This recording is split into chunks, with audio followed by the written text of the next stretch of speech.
How to offload your apps on iPhone. So hello guys, welcome back to my YouTube channel. If you're also facing such issue or some issue regarding any application being crashing out or not working properly, so you might want to offload them such applications. So to do that, just head over to settings on your device, and once inside here, simply scroll down and click on this option that is general.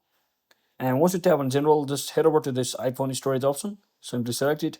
And now from over here, let's say in this example, I'll be showing about Messenger. So if my Messenger application is not working, I'll simply tap on this and I'll simply tap on this Upload app just over here. So what it does is it will basically free up the storage used by app, but keep its documents and data. So reinstalling the app will place back your data if the app is still available for download. You can also do alternative with delete the app and try to reinstall the application if you no longer want all of the data in this application. So this will basically delete the app and all related data from this iPhone. So and it can be unknown. So once you keep that in mind, you can just tap on this Offload app and click on this Offload app once again to successfully offload the application or any other pressed apps on your iPhone device. So that's it for today, guys. Thanks for watching. Don't forget to like and subscribe. See you on the next one.